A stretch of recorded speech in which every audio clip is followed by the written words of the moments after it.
ഈ ദിലീപിനെ സപ്പോർട്ട് ചെയ്തതിന്റെ പേരിൽ ചേട്ടന്റെ മകൾക്കെതിരെ ഉൾപ്പെടെ കമന്റുകൾ എന്നെ തോന്നിയിട്ടുണ്ട്.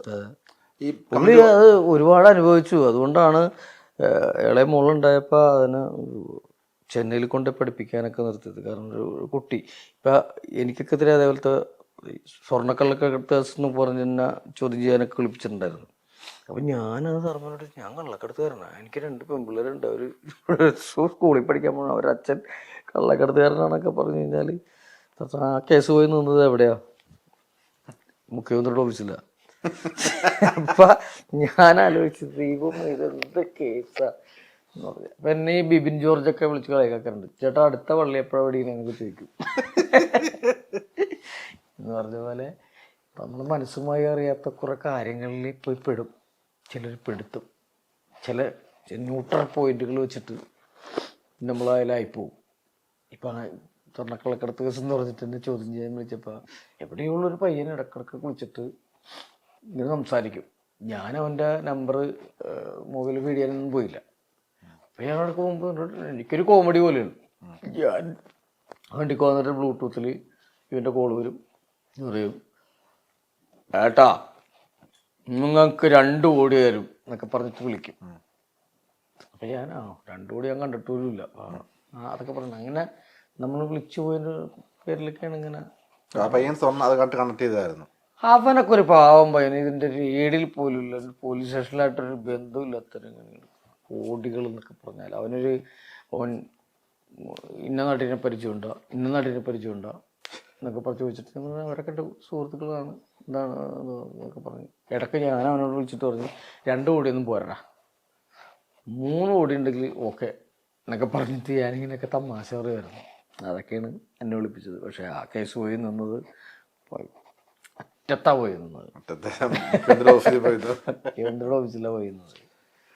അത് അത്രയൊക്കെ ഉള്ളു. നമ്മളെങ്ങനെ സമാജം നമ്മൾ ആരെയും പറ്റിച്ച് വെച്ചിട്ടില്ല, നമ്മളെ പരിച്ചിട്ടുള്ള ആൾക്കാർ.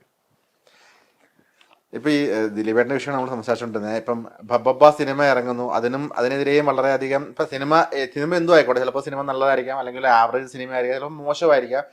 എന്താണെന്ന് അറിയുന്നതിന് മുന്നേ സിനിമ തെറി വിളിക്കുന്ന, അല്ലെങ്കിൽ ദിലീപിന്റെ സിനിമ കാണില്ല എന്ന് പറയുന്ന ആൾക്കാർ ഇപ്പോഴും സജീവമായിട്ട്, പഴയതിലും കൂടുതൽ തന്നെ വേണമെങ്കിൽ നമുക്ക് പറയാം, ആളുകൾ ഇപ്പോഴും ഉണ്ട്. ആൾക്കാർ ഒരുപക്ഷെ അദ്ദേഹത്തിന്റെ ഒരു കരിയറിന്റെ ഒരു പഴയ ഒരു പ്രഭാവം ഇനി തിരിച്ചു വരില്ലെന്നുണ്ടോ? അദ്ദേഹത്തിന് ഇനി വരാൻ, ആളുകളുടെ ആ ഒരു ഇഷ്ടം ശരിക്കും ഇനി അത് നേടിയെടുക്കാൻ പറ്റുമോ? കാരണം നിരപരാധി വിധി വന്നിട്ടും അദ്ദേഹം ഇങ്ങനെ തന്നെയാണ് പോകുന്നത്. സത്യസന്ധമായിട്ട് പറയുകയാണെങ്കിൽ ഈ കേസ് വന്നപ്പോൾ ഇതിലൊരു കൺഫ്യൂഷൻ വന്നു കുറേ പേർക്കൊക്കെ. എന്താണ് ദിലീപ് ചെയ്തിട്ടുണ്ടാവോ, ദിലീപ് ചെയ്തിട്ടില്ലേ, അങ്ങനെ 2 വിഭാഗമായിട്ട് കുറച്ച് പേര് തിരിഞ്ഞു. പക്ഷേ കല എന്നും ഇതാണ്, ദിലീപ് ഏട്ടൻ്റെ അഭിനയ മികവിനെ ചോദ്യം ചെയ്യാനൊന്നും ഒരാളില്ല. നല്ല സിനിമയാണെങ്കിൽ ഇവിടെ വിജയിക്കും. പിന്നെ കുറ്റാരോപിതം മാത്രമായിരുന്നു, പുള്ളി കുറ്റവിമുക്തനായി. ഇനിയും ദ്രോഹിച്ചുകൊണ്ട് പുറകേ നടക്കും കുറേ ആൾക്കാർ. എന്തിനു വേണ്ടിയിട്ടാണെന്ന് അറിയാൻ പാടില്ല. ഒരു തെളിവ് ഒരു 8 വർഷം കൊണ്ട് കണ്ടെടുക്കാത്ത ആൾക്കാർ ഇനി എന്താ തെളിവ് ശേഖരിക്കാനാണെന്ന് എനിക്ക് മനസ്സിലാകുന്നില്ല. സാധാരണ ഒരു പോലീസിൻ്റെ നമ്മുടെ അവിടുത്തെ പോലീസ് എന്ന് പറഞ്ഞാൽ വളരെ മികവുറ്റ പോലീസ് സംവിധാനമാണ്. അവർ പെട്ടെന്ന് തന്നെ കേസുകൾ തെളിയിക്കുന്ന ആൾക്കാരാണ്. നിസ്സാര സമയം കൊണ്ട് കേസുകൾ തെളിയിക്കുകയും തെളിവുകൾ ഹാജരാക്കുകയും ചെയ്യുന്ന ആൾക്കാർ. 8 വർഷം കൊണ്ട് അവർക്ക് നടക്കാത്ത കാര്യം ഇനി മേൽക്കോടതികളിൽ പോയാൽ എങ്ങനെ തെളിയിക്കും എന്ന് എനിക്ക് ബോധ്യമില്ല. ഇത് വേറൊരു കാര്യം കൊണ്ടുണ്ട്. ഞങ്ങളൊക്കെ നല്ല സൗഹൃദത്തോടു കൂടി ട്രിപ്പ് പോയ ആൾക്കാരും അടിച്ചു പൊളിച്ച ആൾക്കാരൊക്കെയാണ്. എപ്പോഴോ എവിടെയോ വിള്ളലുകൾ വീണിട്ട് വന്ന സംഭവമാണ്. അല്ലെങ്കിൽ ഞങ്ങൾ ഒരുമിച്ച് പോയതല്ലേ ഇവിടെയൊക്കെ.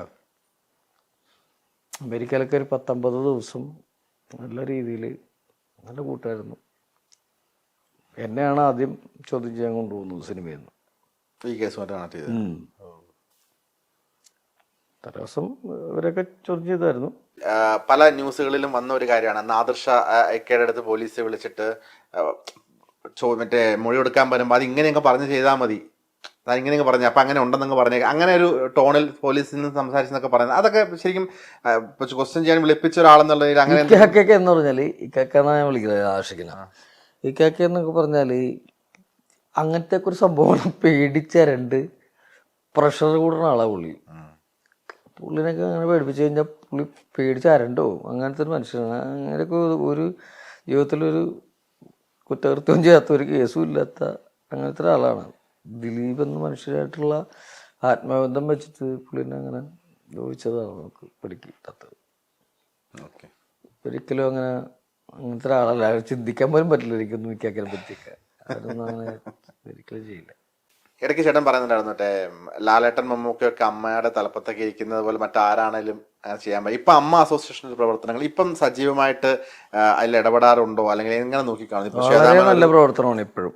അമ്മ എന്ന സംഘടന ഇപ്പോഴും നല്ല പ്രവർത്തനമാണ്. നമ്മളെ ഓരോ കാര്യത്തിന് വിളിച്ച് ചോദിക്കുക. അതിന് ഓരോരുത്തരായി ഇപ്പോൾ നമുക്കൊരു അസുഖമുള്ള മെമ്പറാണെങ്കിൽ അവർക്ക് അവരുടെ ഡോക്ടറുടെ സബ്സ്ക്രിപ്ഷൻ ഉണ്ടെങ്കിൽ അതിനുള്ള മരുന്നുകൾ വീട്ടിലേക്ക് എത്തിച്ചു തരുവാണ്. വീട്ടിലേക്ക് എത്തിച്ചു തരിക, അതൊക്കെയാണ് ഏറ്റവും വലിയ കാര്യം എന്ന് പറയുന്നത്. എത്രയോ വീടുകൾ വെച്ച് അമ്മ കൊടുത്തെന്നറിയാമോ? ഞാൻ പണ്ട് ഒരു സംഭവം പറഞ്ഞത്, ഇന്നസെൻ്റ് ഏട്ടൻ പ്രസിഡൻ്റായിട്ടിരിക്കുമ്പോൾ ഞാനൊരു സംഭവം പറഞ്ഞായിരുന്നു. അന്ന് പ്രളയം അതൊക്കെ വന്നു കഴിഞ്ഞിട്ട് ടൈമിന് 5 കോടി രൂപയോ 6 കോടി രൂപയോ അമ്മ സർക്കാരിലേക്ക് കൊടുത്തു. അതുകൂടെ ഒരു പേഴ്സണലായിട്ട് എല്ലാവരും കൊടുത്തു. അതിപ്പോൾ ഞാനടക്കം കൊടുത്തിട്ടുണ്ട്. എല്ലാ സഹായം ചെയ്തിട്ടുണ്ട്. നമ്മൾ ഓടികടന്ന് പല സംവിധാനങ്ങളൊക്കെ ചെയ്തിട്ടുണ്ട്. അപ്പം ഞാൻ അന്ന് ഇന്നസെൻ്റ് ഏട്ടനോട് ഞാനെന്ന് പറഞ്ഞായിരുന്നു, ഈ 6 കോടി രൂപയ്ക്ക് നമുക്കൊരു 3 കോടി രൂപയ്ക്ക് സ്ഥലം മേടിച്ചിട്ട് ഒരു ബൗണ്ടറി ഒക്കെ ഇട്ടിട്ട് 3 കോടി രൂപയ്ക്ക് വീടുകൾ വെച്ച് കൊടുത്തിട്ട് പാവങ്ങൾക്ക് കൊടുത്തിട്ട് ഒരു അമ്മ ഗ്രാമം. ഇത് എന്നോട് ഇന്നസെന്റ് സാർ നേരിട്ട് പറഞ്ഞിട്ടുണ്ട്. അതുണ്ട്. പക്ഷേ അന്ന് ഞാൻ പറഞ്ഞ ഐഡിയ ചെയ്തുകൊണ്ട്, ഞാനൊരു ജൂനിയർ പോലത്തെ ഒരാളായതുകൊണ്ടും അവർ അംഗീകരിച്ചില്ല. ഞാൻ പറഞ്ഞതാണ് ചുറ്റുമുതലൊക്കെ കിട്ടിയിട്ട് ഇഷ്ടംപോലെ സ്ഥലങ്ങൾ കിട്ടും. അങ്ങനെ വില കുറഞ്ഞ സ്ഥലങ്ങൾ, ചെറിയ കളി സ്ഥലങ്ങളും കാര്യങ്ങളും. ഇത് ഞാൻ പറഞ്ഞ ഒരു ഐഡിയ ആണ്. അപ്പം ഞാൻ പറഞ്ഞൊരു അമ്മ ഗ്രാമം, നാളെ സിനിമാ താരങ്ങൾ ജനങ്ങൾക്ക് വേണ്ടി എന്ത് ചെയ്തു എന്ന് ചോദിച്ചാൽ ചൂണ്ടിക്കാണിക്കാൻ പറ്റിയൊരു സ്ഥലമായിരിക്കും അത് എന്ന് പറഞ്ഞു. പക്ഷേ ഇതങ്ങോട്ട് വിലപ്പോയില്ല, എടുത്തില്ലൊരു നമ്മുടെ വാക്കുകൾ. അതിനൊരു നിരാശ എനിക്കുണ്ട്. കാരണം ഗവൺമെൻറ്റിലേക്ക് ഇഷ്ടംപോലെ പണം ഒഴുകിയെത്തുന്നുണ്ടായിരുന്നു ആ സമയത്ത് നമ്മൾ ഇത് ചെയ്താൽ മതിയായിരുന്നു, അവിടെ നിലനിന്നു. അത് പറഞ്ഞപ്പോൾ അന്ന് അവർ ആരും അംഗീകരിച്ചില്ല. അതുപോലെ എല്ലാവരും എന്താ പറയുക, പാർട്ടിപരമായിട്ടാണെങ്കിലും അമ്മയിൽ ഇത്രയും അവരൊക്കെ ഉണ്ട് വിട്ടളഞ്ഞു. ഇതുപോലെ തന്നെ ഈ കഴിഞ്ഞ കുറച്ച് ദിവസങ്ങൾക്കുള്ളിൽ ചേട്ടന്റെ പേര് കേട്ട മറ്റൊരു സ്പേസ് ഉണ്ട്. ഒരു കടം കൊടുക്കലുമായി ബന്ധപ്പെട്ട് വന്ന വിവാദത്തിനിടയ്ക്ക് ഞാൻ മാത്രമല്ല ധർമ്മജനും കൊടുത്തിട്ടുണ്ടെന്ന് ഒരു നടൻ പറയുന്ന ഒരു സ്റ്റേറ്റ്മെന്റ് കേട്ടിട്ടുണ്ട്. ചേട്ടൻ കടം കൊടുക്കാൻ ഹരീഷ് കണാരനാണ് പേര് പറഞ്ഞാൽ കുഴപ്പമില്ല. അവൻ എൻ്റെ പേര് പറയാമെങ്കിൽ എനിക്ക് അവൻ്റെ പേരും പറയാമല്ലോ. ഞങ്ങൾ ഭയങ്കര കുടുംബ സുഹൃത്തുക്കളാണ്. ഈ കടം കൊടുത്ത ആളെന്നൊക്കെ ആൾക്കാരോട് എൻ്റെ വൈഫായിട്ട് സൗഹൃദ ബന്ധമാണ്. ഇവിടെ ആരുടെ ബർത്ത്ഡേ ഉണ്ടെങ്കിലും രാത്രി വന്ന് നമ്മളോടൊപ്പം 12 മണിക്ക് ബെല്ലടിച്ചിട്ട് നമ്മളെ ഞെട്ടിക്കുന്ന ആൾക്കാരാണ്.